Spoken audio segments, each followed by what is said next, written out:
Guys, welcome to my YouTube video. So in this class I'll be discussing with you very important topic, poetry as criticism of life. Poetry and criticism of life को Matthew Arnold ने लिखा था.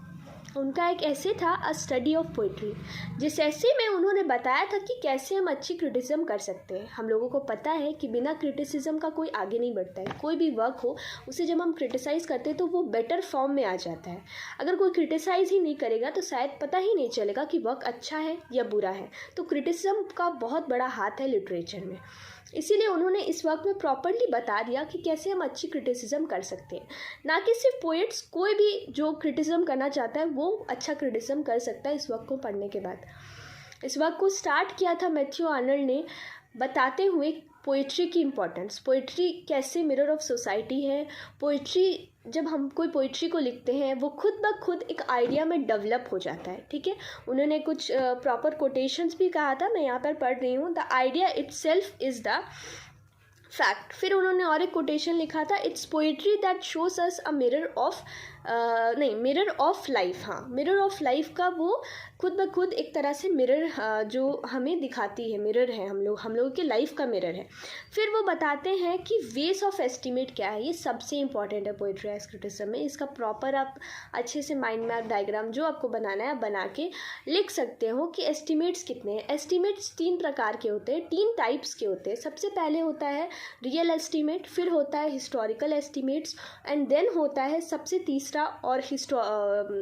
तीसरा जिसको बोलते हैं वो होता है पर्सनल एस्टिमेट. यस, 3 एस्टिमेट्स हो गए. सबसे पहले फिर से बोल रही हूँ, रियल एस्टिमेट्स, हिस्टोरिकल एस्टिमेट्स और पर्सनल एस्टिमेट. ये तीनों एस्टिमेट्स को पढ़ना बहुत इंपॉर्टेंट है.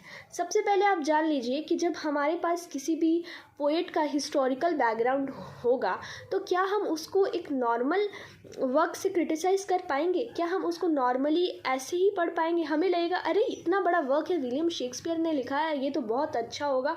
हम पहले ही अपने माइंड में ये बैठा लेंगे कि ये वर्क बेस्ट है, बेटर है बाकी सारे वर्क से. तो अच्छा क्रिटिसिज्म नहीं हो पाएगा. इसीलिए मैथ्यू आर्नल्ड ने कहा है, बताया है कि अच्छा क्रिटिसिज्म कभी भी हिस्टोरिकल बैकग्राउंड को देख के नहीं कर सकते, क्योंकि उसके अंदर खुद ब खुद ही तो हिस्टोरिकल कॉन्टेक्स्ट होता है ना.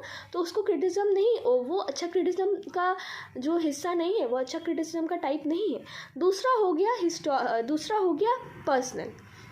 पर्सनल क्या होता है, हम अपने पर्सनल व्यू से देखते हैं. फॉर एग्ज़ाम्पल हमारे पास कोई पोइट्री आता है जो कि एक नेचर फॉर्म में लिखा गया है. हमें नेचर पोइट्री पढ़ना अच्छा नहीं लगता है. हो सकता है कि हम उसे डिसलाइक करके कहें कि नहीं कोई ऐसा सुपर नेचुरल एलिमेंट नहीं है, कोई एकदम अलग सा कुछ नहीं है, ये poetry I am not going to study, या ये पोइट्री इट्स नॉट बेटर और बेस्ट, ये पोइट्री को तो मैं 6 नंबर दूंगी क्योंकि वो मेरा पर्सनल आइडिया है. मुझे पर्सनली वो पोइट्री अच्छी नहीं लगती है क्योंकि मुझे कुछ और जॉनर अच्छा लगता है, मुझे सुपर नेचुरल एलिमेंट्स अच्छी लगती है.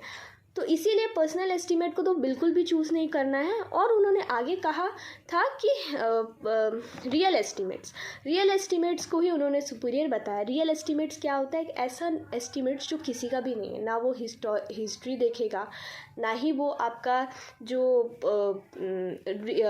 पर्सनल देखेगा कि पर्सनल आपको क्या पसंद है क्या नहीं पसंद है, ये सब वो कुछ नहीं देगा. वो सिर्फ एक ही चीज़ देखेगा, वो रहेगा आपका जो रियल है. सच में ये वर्क अच्छा है कि नहीं, सच में इसका फॉर्म अच्छा है कि नहीं, राइम स्कीम अच्छा है कि नहीं, सब कुछ वो जांच करेगा. रियल रहेगा, कोई भी फेक नहीं रहेगा. जो रहेगा सच है. हमको नहीं पता हिस्ट्री कौन है, हमको नहीं पता कौन लिखा है, हमको नहीं पता क्या है, हमको बस वर्क को क्रिटिसाइज़ करना है. That's all.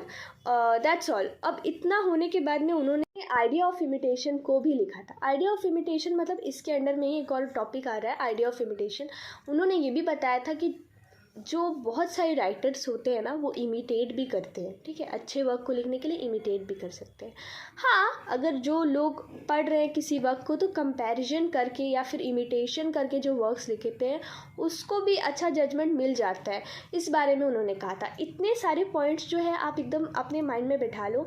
इससे ज़्यादा कुछ आपको लिखने की ज़रूरत नहीं है. इतना अगर आप आंसर लिखोगे तो आपका कुछ इतना पेजेस हो जाएगा. आप देख लो, पहला ये पेज हो गया, दूसरा ये पेज हो गया, देन तीसरा we have this much and then यहाँ तक लास्ट है। तो इतना अगर 5 मार्क्स का क्वेश्चन आपको पूछता है कि poetry as criticism of life क्या है, तो आप लिख सकते हैं। Thank you. अगर आपको ऐसी और वीडियोस चाहिए तो मेरे चैनल को सब्सक्राइब कर लीजिए।